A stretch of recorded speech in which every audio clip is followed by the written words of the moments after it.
Hi, thank you for tuning in for the second episode of Shoes Off, Please, a progressive Asian American Christian podcast series hosted by me, Lydia Xu, and my friend Jonathan Lee.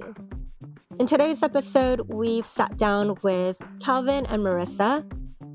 Calvin is a second generation Korean American whose faith has been evolving a lot for the past few years. And so I wanted to sit down with him to hear what his journey has been like, leaving a church that he loved so much, how his theology has changed, and how he's finding God. And he wanted to make sure that he invited Marisa, who's become like a sister to him as they've worked on political campaigns and produced documentaries together, and how she's been an integral part of his faith journey. So I hope you will enjoy today's episode. One more thing that I want to share with you before we get started is that PAC, Progressive Asian American Christians, are having a gathering, that's right, in-person gathering in Los Angeles on April 24th to 26th, 2026.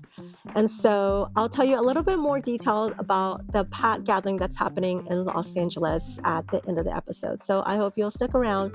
Thanks for being here and enjoy the second episode of Shoes Off, Please. Well, welcome to the Shoes Off, Please podcast. We've got our shoes off and we're sitting here with some friends. My name is Lydia. I'm one of the hosts. Hi, my name's Jonathan. I'm also one of the hosts. And we have our wonderful guests with us, Calvin and Marisa. Do you mind introducing yourselves really briefly, I guess? Just a little bit about yourselves? Sure. My name's Calvin Lee. I guess a little bit about me. Born and raised in the Boston area, so this has been home for a while. This is my sister, Marisa Prince, and we are the co-founders of Gospel. It's actually, you know what? I'll just pitch it over. Marisa, you can share a little bit about what we do. Okay. So yeah, I'm Marisa Prince. Gospel is an initiative we founded in 2020, creating content and spaces to challenge the church to grow.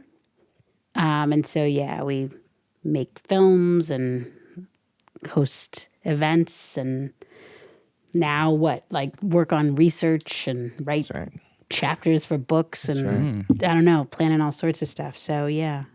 We're kind of at work on behalf of a new in the church. Mm-hmm. I guess what? Most recently, we are Masters of Divinity students at BU at Boston University School of Theology. Yeah, name drop. Love it. We love a name drop. Shout out BU.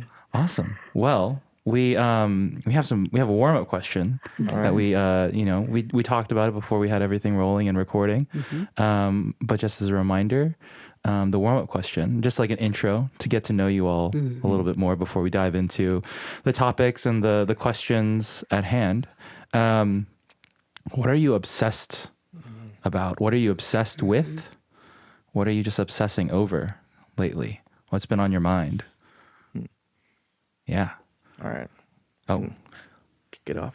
Kick it off. You have something? No. Please go for it. Go brother. ahead. If you got it. No, please. Let the spirit. No. Okay. Let the spirit No, move. that's right. While it's hot. Yeah. Panthers. Black Panther Party. Ooh. That's what's been on my mind. Ooh. Just wrote a paper on Fred Hampton, Brother Fred, Chairman Fred, the Rainbow Coalition. But yeah, power of the people. I'm on some kind of kicker. I'm fully embodying. I was gonna say the listeners the cannot Panthers, see that's right. his, Calvin's sweatshirt, but what's we on your shirt? We got the People's Free Food Program. Awesome. For those who don't know, feel free to check it out. It's a real, yeah. Is it vintage or is it just you just found it, printed it? Oh, I did not print it. Marisa, how do we come across these? Yeah, it's a collector's edition. Ooh. And it's one of those things where, when you're scrolling on Insta and you're and you see something and it was it's a Black-owned business that's reprinting limited editions of vintage movement stuff. And I saw that and I was like, man. I need one. And I saw it in blue and I was like, he would want one. And now he wears it more than the one that I have. So yes, That's right. That's right. that's him. Nice, nice. All right, good obsession. No, yeah, I'm on it right now. We can put the business on the description box. Oh, That's Yeah, right. Link in the it. show That's notes. right. Everybody get obsessed. that's right. Oh, I love With that. the vintage That's like, real. That's real. movement. That's so cool. All right. So yours is a lot heavier than mine. I've been in my family chat with my sister and my sister-in-law, and we've been talking about this show. I don't know if you've seen it. Nobody Wants This. Oh yeah, yeah. I started watching it too. This is on Netflix, That's right? my demographic, Right? Right? It's this, and you probably haven't heard anything about it, right? Yeah, because he's not his just exactly demographic. he's too deep. But so no, right? It's okay.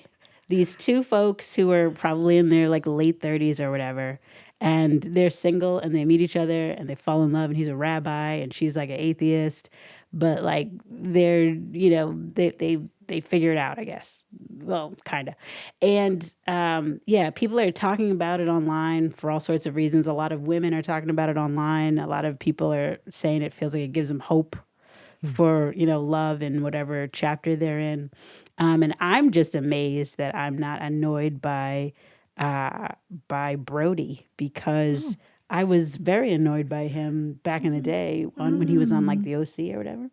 Adam Brody, but he's like matured into like a grown ass man, and so you're like, okay, grown ass man, and she's grown ass woman, and so yeah, okay, let's it's interesting. His maturity has like made me look at him differently, and it actually made me invest in the story. So yeah. I actually saw a meme about that. It's funny that you mention it, because Yeah. I only knew it of like, I only saw the image because it was like, y'all didn't know him in the OC or whatever like Yeah. that, and suddenly he grows a beard and now you think he has Riz or something, right? And so I guess the meme is onto something, or there is some truth there. It sounds like There's something. It's something. connecting. Like the show's been #1 on Netflix for a while, so yeah. clearly it's connecting. It's touching a nerve in a bunch of folks. So interesting. Yeah, I'm on like 3rd episode, and like, yeah, I don't find him like straight annoying, but I definitely don't find him like at all attractive. Which other girls my friends are like, what? Yeah. I'm like, like he has a lot of hand gestures. Like, what's with the hand gestures? But What's wrong with hand gestures? It's like, annoying. Put my hands in my pockets for the rest of the Yeah, right. episode. I'm like gonna Yeah. hold this can all nice. Right? But I mean, I like the show because I resonate with the rabbi, not the girl. Yes. Because that's my life. Yeah. Like the pastor preaching Yeah. and trying to just get outside to, a hot guy and my husband. And like all these people coming up to me, like. Amazing. Yeah. Lydia, what about you? I've been obsessed with the song Die With a Smile. For both deep and, whatever reasons. So like I have a close family member who has a stage 4 like cancer situation that, it's you're like reminded of death. And like, I think like the week that I found out about this, I heard the song Die With a Smile by Lady Gaga and Bruno Mars. Have y'all heard the song? Oh, you need to hear it. Okay. You need to hear it. It's so good. Like I like Lady Gaga. Like she was my, era like person, but talented. Like I didn't like love her, but she was, really talented. And I really like Bruno Mars. So them together and like, and I've like obsessed so much that I've even listened to a podcast about this song from like Switched On Pop. Yeah, that, those like, guys are great. Switched On Pop is so good. They like break down the song and like why it's a good like all-time duet song, and I'm just like so geeking out about it, and I sing it all the time, play it all the time. I won't sing it right now. But I'm like obsessed. I play it constantly. Even my 3-year-old boy is like, Die With a Smile. He's like, can you play Die With a Amazing. Smile, Ma? I was like, okay. So yeah, I'm pretty obsessed with that song. Cool. All right. Oh, all the eyes shifted Yes. to me now. The thing I've been obsessing over it feels like a little bit. Well, I'll get into it. So I've been obsessing over an anime recently. It's called Jujutsu Kaisen. I don't know if you all have ever heard of this. No. Okay. Well, it's a Japanese anime. Season 2 dropped last year. Okay. It's about high school. They're Japanese. High schoolers that are also like exorcists. And it talks about how in this world there are these things called like curses or like spirits, but curses, and the curses are born from negative emotion, like intense negative emotion. And so as is the trope in a lot of anime, of course high schoolers are the ones that are tasked to deal with the problem. And so they are going around exorcising these evil spirits. But like it got big like 2020, and then season 2 dropped like last year, and so I'm finally catching up, like diving into something. And so I've been like spoiling myself by accident because I've been like going onto YouTube and like looking up clips.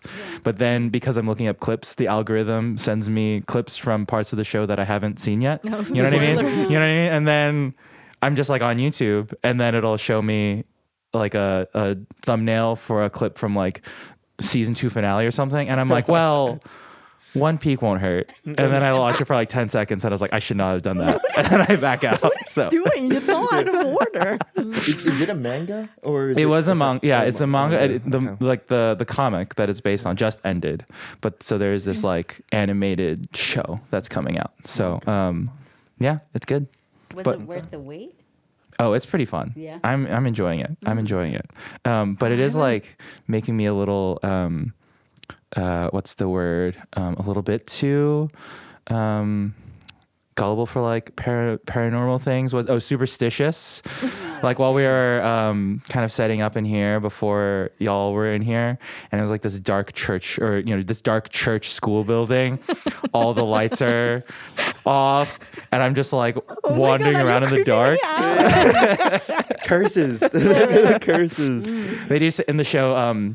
Curses congregate in like schools. Oh my God, stop. Okay, stop. Oh, but they're high schoolers, right? Okay. Yeah. I guess setting-wise, that makes sense. Okay. It's fine. Okay, we won't get into it. Anyway, so I was getting like superstitious about it. Open. Like I need to check like behind me right now. Like it's October, y'all. Okay. Spooky season. That is true. Anyway, that's what I've been obsessed about. Okay. So. Okay. Yeah. All right. Nice to get like casually introed because I'm actually like stoked to be with you guys right now. So yeah, I got a chance to meet Calvin and Marisa a few years ago at this point. And they've been doing such cool stuff that I am like so looking forward to like talking more about what you guys are working on now tonight. You guys are in div school. I want to hear about that. Like what's that been like? And also like, I don't know if you guys remember, but when I first met y'all and like, I obsessed over y'all for a hot minute.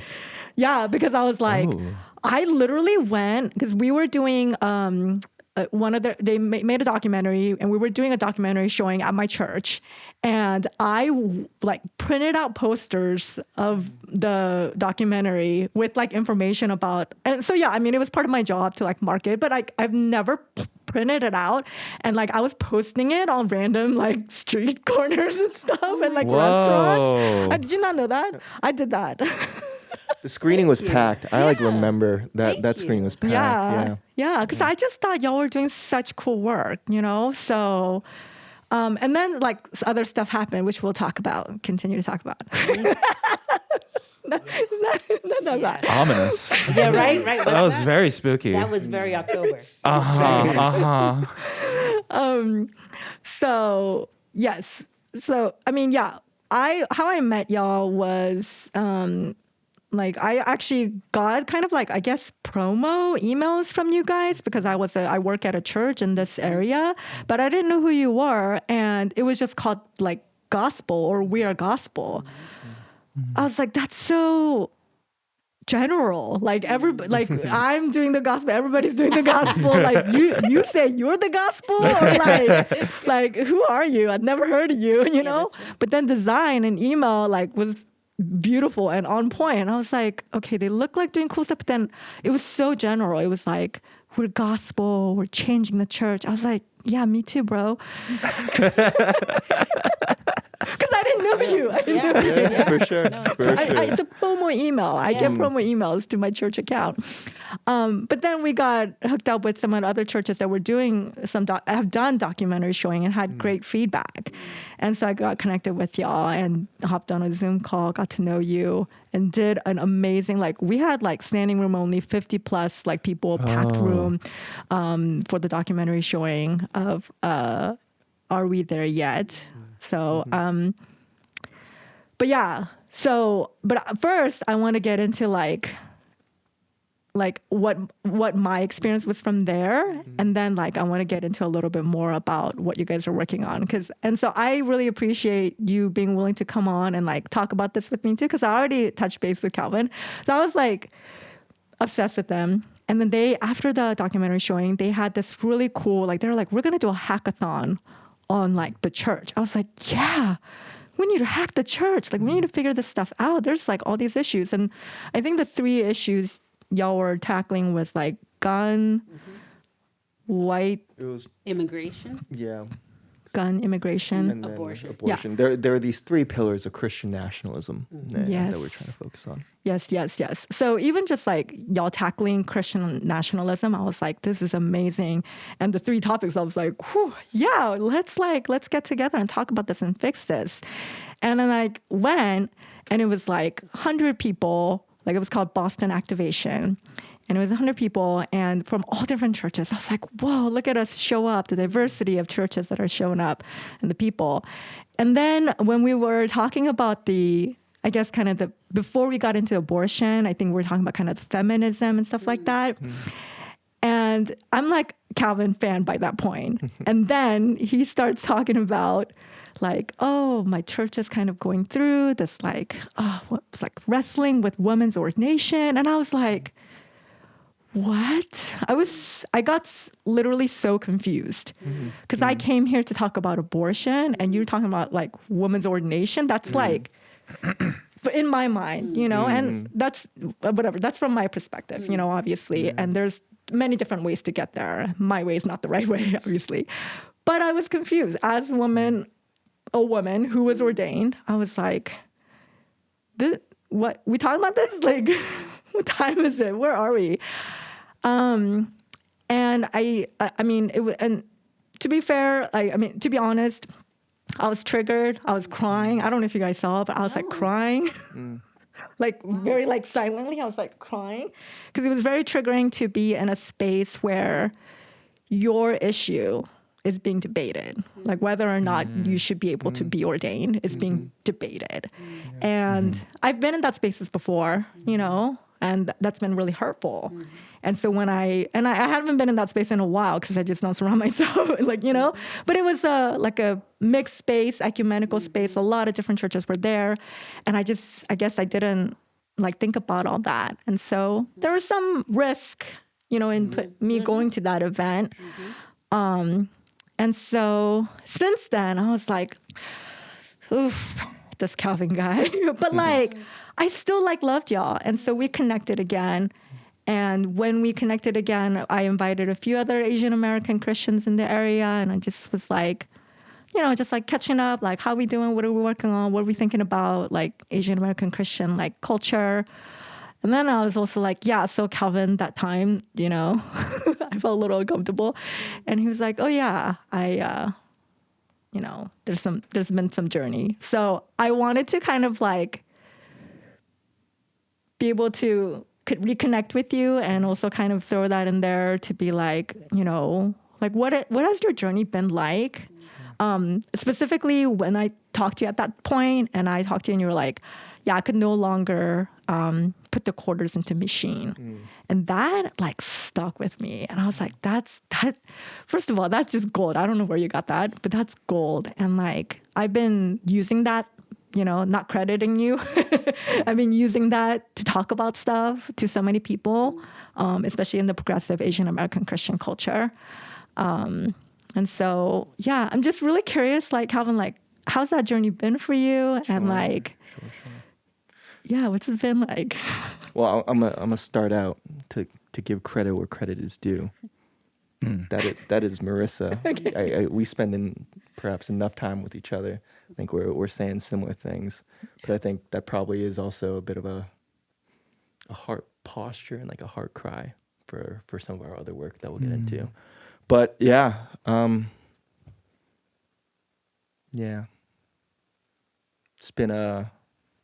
has been a journey, and that journey has been one of, if I could like capture it in a single word, I think like this word oneness has been the word, and that has included a oneness journey with trying to understand who God is, who I am, sense of identity, and figuring out like what oneness means with others and folks around me. But yeah, to give it a little bit of context, I can see why I was hurtful. I grew up, like I shared earlier, born and raised in the Boston area. Grew up in a pretty evangelical home. Both parents were devout believers. They're actually long-term missionaries right now. They've been overseas in Central Asia for about 10 years. That's probably home for them now, wherever they are. Yeah. And I think that just should give a little bit of context on the type of home I'm coming up in. If a little more context, like singing a whole lot of Hillsong, Michael W. Smith, grew up listening to like Bethel. Same. Yeah. So like this is the evangelical Christian world is what I was brought up in, and quite frankly, the church that I was at, where it was a Reformed Presbyterian church, and so they're still a complementarian church, and quite frankly, even where we landed there was, I was pretty recently married, and prior to that, I was at a small first-gen Korean American, or not even Korean American, like Korean church. That's the church I grew up in, so I was like serving the youth group there and all that. But my wife is Taiwanese American, and so we were looking for a new place to worship, to serve, and quite frankly, like we had heard about this church because having grown up here in New England area, there's a ministry that serves Korean American youth, and the founder and a lot of the core team were at this church. So there were these like familiar names, and so we're like, okay, let's go check out that church. And quite frankly, like I think we were so, like we were both in very white worlds, and I think we were so hungry for some sort of community that I think like this is in hindsight, we're willing to flex on a lot of stuff, even theologically. Like it's like, okay, the complementarian stuff was like, but okay, but there's some like Asian folks here, and they like seem nice, so like no church is perfect kind of thing, that kind of. A lot of Asians feel that way and go, yeah. So I, like, again, hindsight, but like I guess it had not come to a point where the willingness to like champion what probably should be oneness, that did not outweigh the desire for like community at the time. Anyway, so yeah, it was that's where we're at, and like shout out to that church. We have met, like we have created what I hoped, like lifelong friendships. Like I love people there, but it got to a point where it became untenable to remain there. And again, when I say like identity, what is oneness? Starting from a place of oneness with God, I think like theologically, I started going through some things, learning like God probably is not a he. God might be more of a they.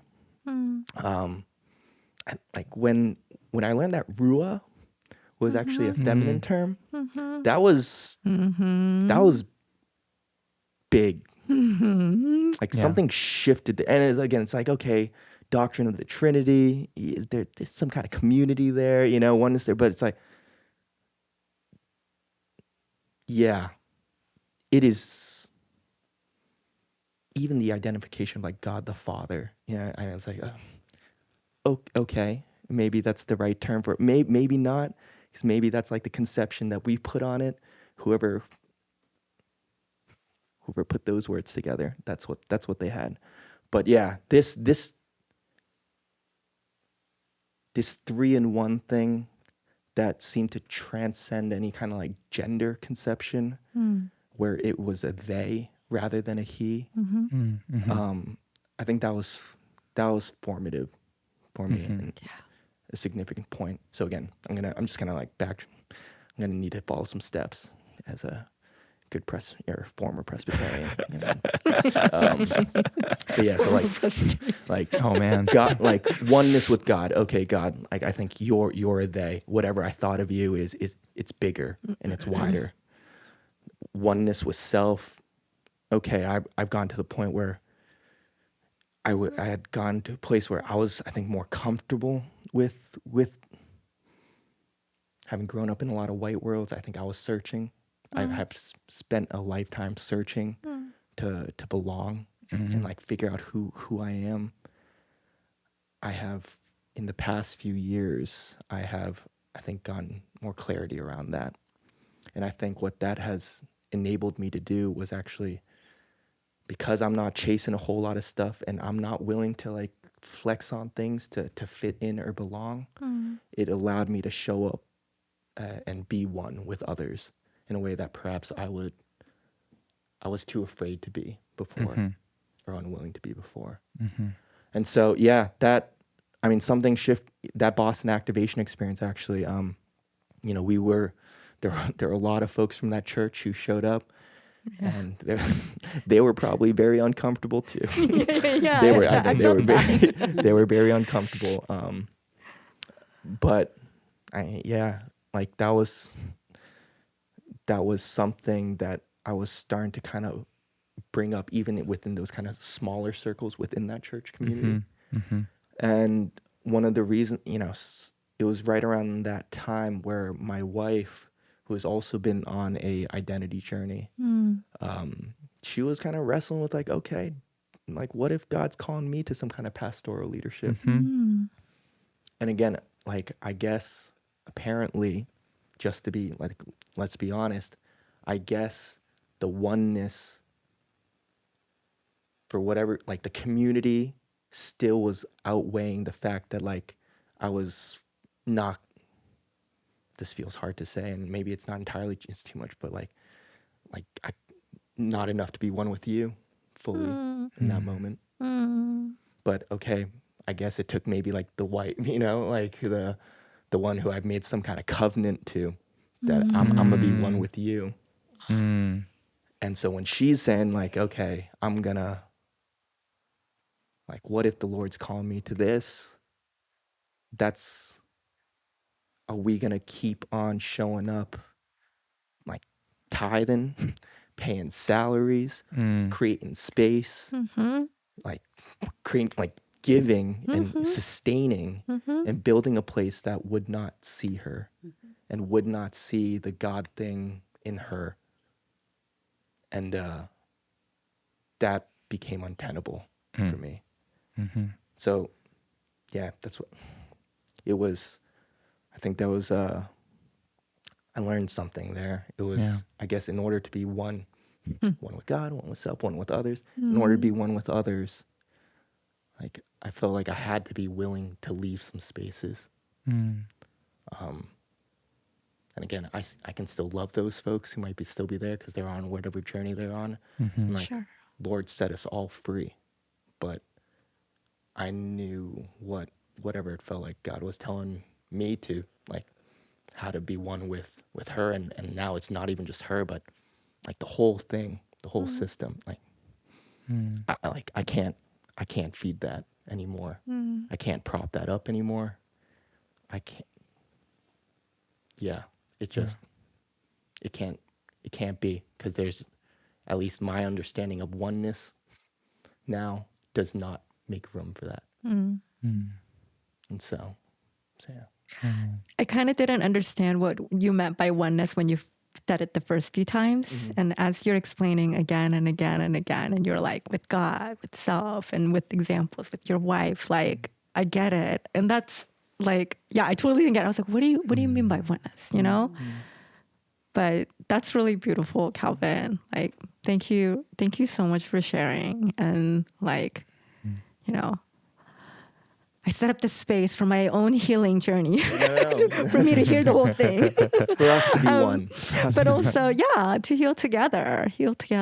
Yeah. And like, what a beautiful journey you've been on. I also know that this journey wasn't done alone. And big part of that is your friend Marisa. And that's why we've, you know, you were like, I need to have her with me. I was like, Calvin, I want to talk about this. You're like, we can talk about anything, but I want my sister there. And so like, how did y'all meet?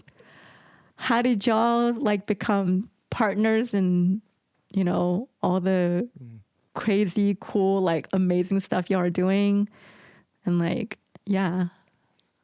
If I may, Marisa. Go. No. I was Go. actually going to say, if I can, I would love to throw it to you. Okay. Talk to All him. right. Okay. Talk to him. So we met on a political campaign.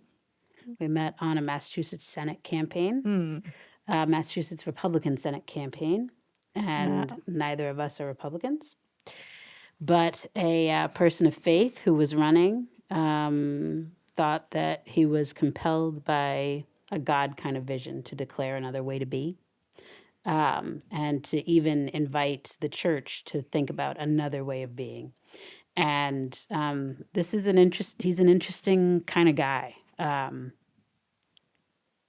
He has proximity and has spent his life in communion with communities of color in ways where he's voluntarily been the only one, and he keeps kind of digging and coming back.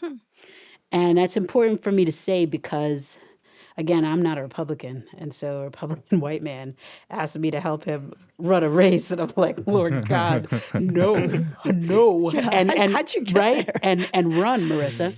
But I mean, he asked me several times to have lunch and just talk with him about this campaign because I kept saying no. I finally went to lunch with him, and he did share. And again, I'm a woman of faith, and I'm pursuing things of God, and I need help. So like, I was like, Lord, you know, I'm going around looking for your help from your people. I guess if I want that, if somebody is not repulsing me, and I do kind of believe them, then maybe I should give help too. So I did. I said, yes, I will help you with communications on your Republican Senate campaign. And the first day of the campaign, I drove from Boston to Vermont because that's where the campaign team was meeting. And I pulled up, and it was just white people for days. It was seas of white people. And then from like, it's kind of like a movie, like you know, the white people parted, and then like he walked up to me, and It's like a meet cute. right, in some ways, and like he introduced himself to me, and like, you know, and I was like, I was so grateful because it was sea of whiteness, and not just not even like white progressive niceness, white conservative stuff who's looking at me like, I know you're in the wrong place. And so, yeah, he extended a kindness to me. Somehow 20 minutes later, we ended up next to each other at a table eating breakfast with the team. We talked more. Maybe like half an hour later, we were off in a corner commiserating around like campaign stuff. And from that very first day, I knew we'd be working together. And we just have shared vision, and we can build. We do build. And yeah, so we met on that campaign. That campaign ended in the primary. And a few days later, the candidate still felt like that vision in his heart hadn't been expressed, asked about 4 of us to help him figure out how to express it. 2, sort of lifelong politicos on the Republican side were like, nope, we're going to another campaign. And Calvin and I were just kind of intrigued. And he was like, can you see a way to help? And we were like, I have no clue, but like, we'll go pray, I guess. And so like we went to a Brugger's Bagel, we prayed. We did that for 5 days straight. We came out with a plan. That plan turned into a 2-year campaign called American Awakening. That was geared towards evangelicals and sort of counter-programming and challenging polarization narratives leading up to the 2020 election cycle. Mm-hmm. And so that campaign, took us through, I'll be kind, I was going to say the bowels of like evangelical industrial complex. But that feels over the top. Talk to him. But just like a bunch, just the industry. And I grew up in a Black Baptist church, and then I made my way through different kind of non-denominational churches and diverse evangelical churches. But I was just like a Christian. I just like went to church, and I had no clue about the industry. And I had no clue about the institutions, and I had no clue about how this stuff was like really working. And that campaign opened my eyes to all sorts of stuff and what's possible with the right mix of people and resources, and just how this thing is set up. And so Calvin and I, co-founded that campaign together. And after the 2020 election, we had a vision for something else that was not nearly, that wasn't white, that wasn't built on white supremacy, that wasn't geared towards white Christians who don't want to talk about racism or changing anything or, honestly, getting rid of the American stuff that's not the Christian stuff. And we really just felt like there was work to do in this institution. We love God. I love the idea of the church. The way this thing has shaken out from its inception here has been off. But God, you keep asking me, like, can you see another way? Do you believe the other way that I'm showing you? And some of that way was modeled through our oneness. The ability for us to connect beyond and above our differences and commit to walking together to bring this vision of like what a body of believers across their differences but geared towards the same goal could look like. So that's how we met. And we've been in the trenches together for the last 6 years, growing in ourselves, growing out of the need and the desire for proximity to white evangelicalism, and growing excited about a vision for like a church that's built on something else, that's structured differently, that's centered differently. And currently our work that I'm most excited about is this like work with next gen faith leaders to basically decide what our faith is going to look like and what our church experience is going to look like in the future.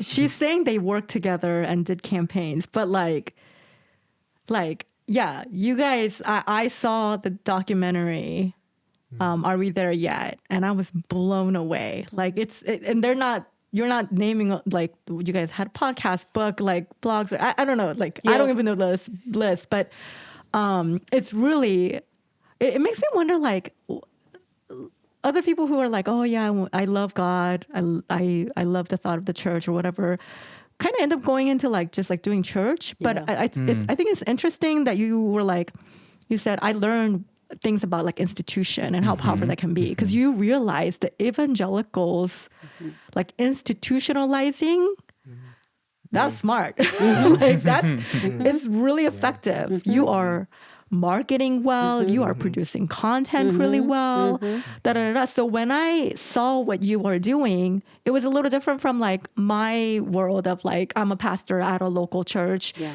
And sometimes pastors doing local church kind of wanting some of the things that you're talking about, just beat our heads against the like, what are like, it's structured the same. I'm still like, you know, like it's the same old thing. Like, how can I change this? And we're like, but y'all were, you know, it was beautifully shot, first of all. And like a really compelling story, like storytellers, you know, and like the media behind it, I think, is something, frankly, like the evangelicals do so well. I'm like, why do they? That's real. No, that's legit. Yeah. So, but yeah, so I want to hear a bit more about the projects, the specificity of the projects y'all been working on, and also maybe a little bit more from Calvin, like how has your like working alongside Marisa impacted you, changed you?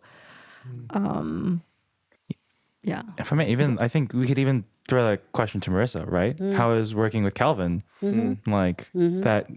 I think, yeah, this mutual oneness that you two have we're cultivated over hearing. the past 6 years, right? Like this is a really mutual relationship that you guys. But whoever wants to take it first. Jump in first.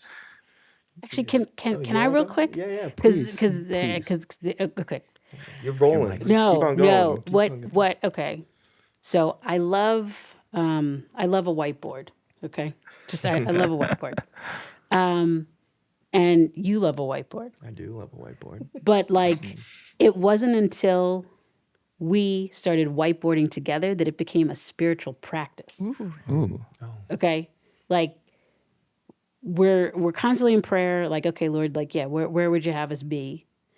But then like we're in like prayer, we're like in unity, we're in front of a whiteboard, and like just stuff is like showing up, and it's like, okay, Lord, like, okay.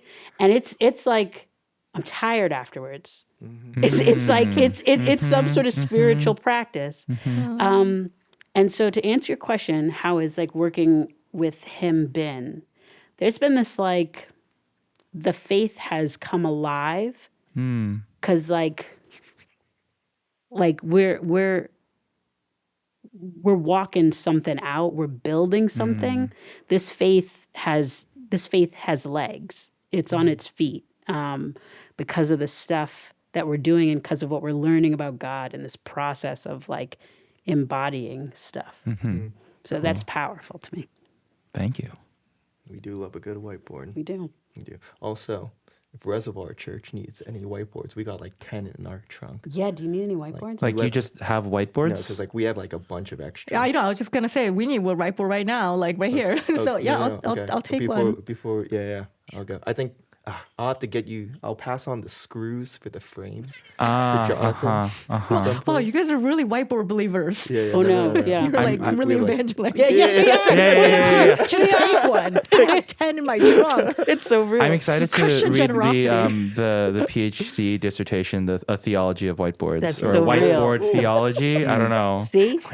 Yes. All Yeah. right, but I also want to move on to the what y'all working on right now. So Okay.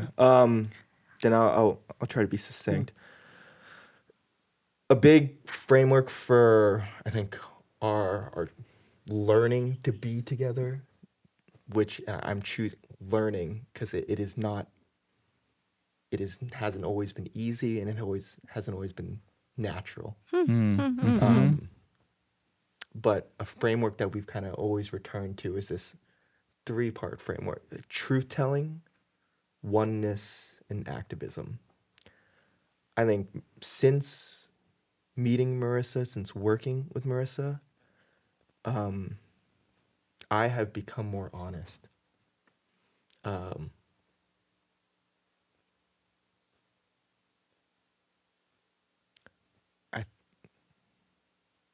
The Asian American experience is challenging in its own right.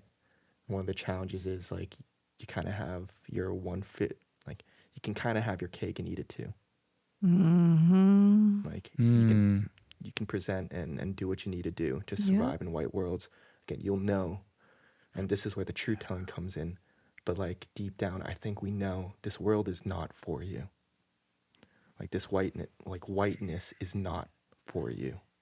Yeah. I have spent a lifetime. Again, I like grew up in white spaces. I grew up in like New England. I like went to private school, small liberal arts college. Like I played like pretty white sports all the way up through college. So like I've spent my life trying to like belong. There was I think Marisa made it very clear. They do not want you. They will take what's needed. They will make space for you when there's value to be extracted. But like whiteness, and I'm not like, I want to be very clear, not white people. Whiteness does not want oneness. There is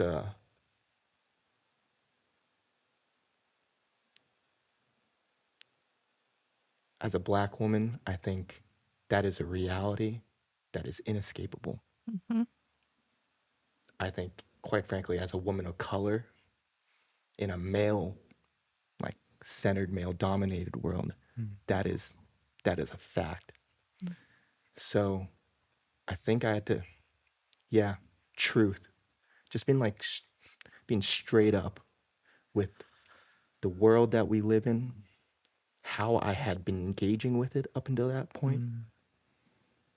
And then I guess even now, like a desire to live in a different type of truth telling.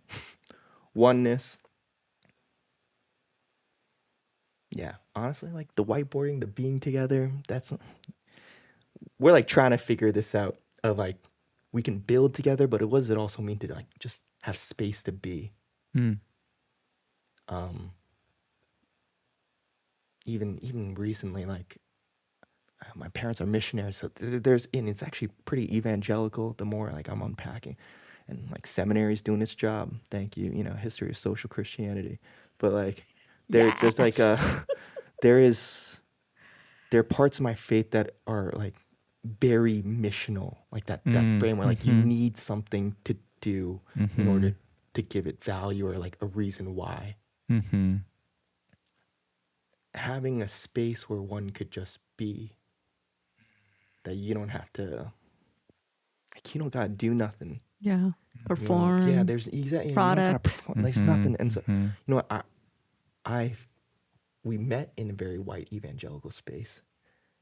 Our room, our little office that we worked in, where our desks were facing each other, that had a big ass whiteboard on the wall. I think Marisa was willing to be with me when I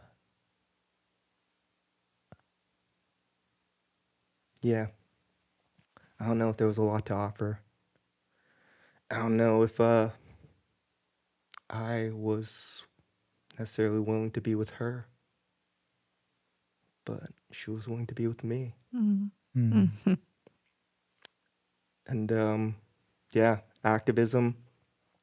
If trying to, again, like you're right. What is oneness? What does it mean? Like you read about it in John 17. It's Jesus' final prayer. Brother's about to die, and like his final prayer is like, I want you all to be one, as like the Father and I are one. But it was never really part of my formation, like faith formation. So what is it? And we're still trying to figure it out. But one thing I have discovered is that I'm like pretty sure like oneness means solidarity. Like if we're one, you're gonna have to show up for me. And it's not because like, all right, shift the tense. Like I'm gonna show up for you, and I don't need anything from you.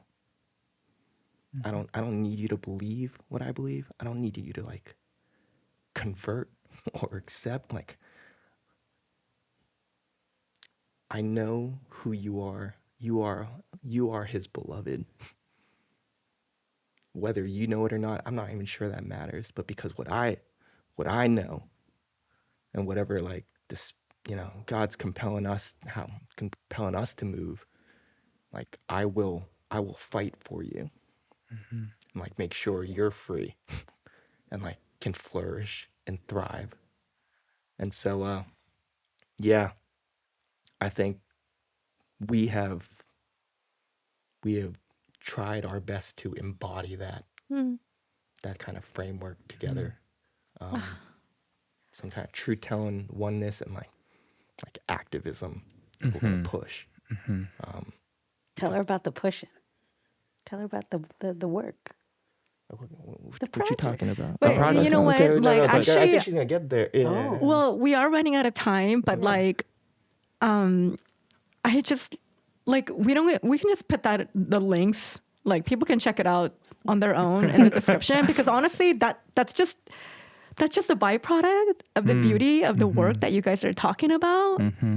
And this is like second time I'm cheering up because of you, Calvin, because of what you're saying. And for me, I'm seeing as a like a woman who's a feminist, who's Korean. Frankly, Korean men are triggering for me. But when I see a Korean man doing his work that's been humbled and taught by a Black woman, oh, what a beautiful day that is, like let's celebrate that. Seriously. And like, you're so lucky that she like really, like you're so amazing to have stuck it through with, Korean men. No, I'm just kidding. I love it. Both, like really Jonathan and Calvin being here and like, it's like, this is, I'm just trying to produce, healing moments for myself, to be all honest. Because this is beautiful. Like it, and I mean, that's why I loved y'all in the first place. Like not to be, racist, like, oh, what, Asian, Black, check, great, but like just the partnership I saw, I was like, that speaks loudly. A Black woman and an Asian man working together, like building each other, teaching each other, like, and have created cool stuff together. They had to work together. And like the oneness you're talking about, ooh, like I'm obsessed with oneness too. And yeah, I mean, I think as a feminist within the Asian culture that has a lot of patriarchy just like baked into it, it's beautiful for me to see. And I like, yeah, the Black experience has really impacted my Asian American identity as well. And, just learning how to be the other in America. And like, yeah, you can sneak by for a while. You can pretend for a while. You can minority myth, whatever, model minority myth, whatever, for a while. And to be awakened, you gotta see the stuff, And I think like that's so beautiful that y'all have been able to work together. But yes, to wrap up, I would love to hear what's the latest thing that y'all are working on. Like, I feel like I've been talking about it the whole time. Like, they're working on stuff. They got something. I'm going to tell you about it. It's about to drop. It's about to drop. Like, did it drop? Like, I mean, really, like, I think you guys are brilliant. Even the way that I see the marketing emails still come to me, and they're still beautiful, and they still catch me. So. Yeah, what you working on? Okay. Again, I appreciate you. Like sis, I appreciate you. You too, my guy. I'm here. Yeah, that's right. I'm here. I'm here. Yeah, and like thank you, Lord, for freedom. Amen. Liberation. Amen. That's the thing. That's what we.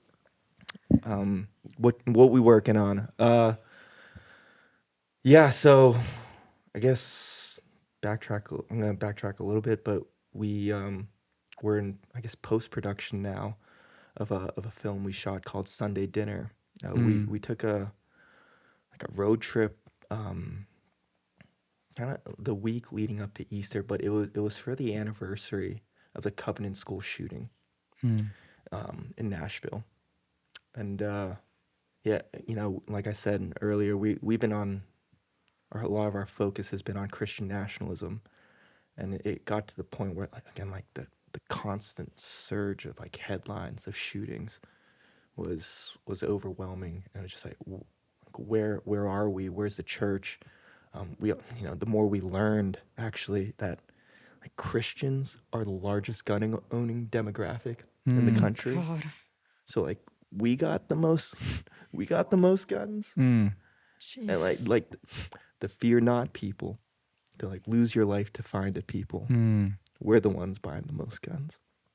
So we took a journey, and what we did, like 5 cities around the country, and we set up these, I guess, family dinners, to just kind of hash it out. What is the relationship between our faith and guns, like safety, whiteness, supremacy? Where does it all work in?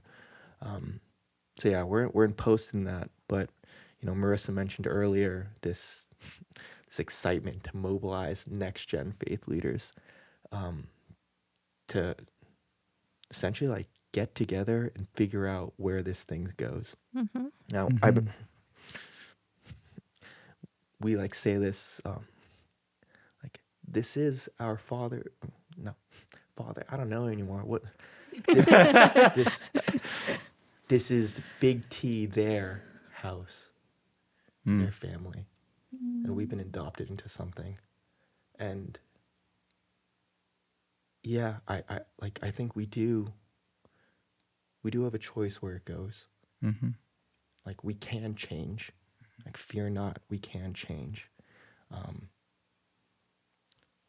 Yeah, I think we're excited to create space, and actually hope, a lot of whiteboarding. Actually, part of the tiredness that we were sharing earlier was that it's been a very busy last few weeks in front of that whiteboard. But there's been a lot of strategizing, and we're getting ready to launch a year-long campaign to create space for next-gen faith leaders to come together, to learn, start unpacking some stuff, and like faith-led innovation. Like, what does this church look like?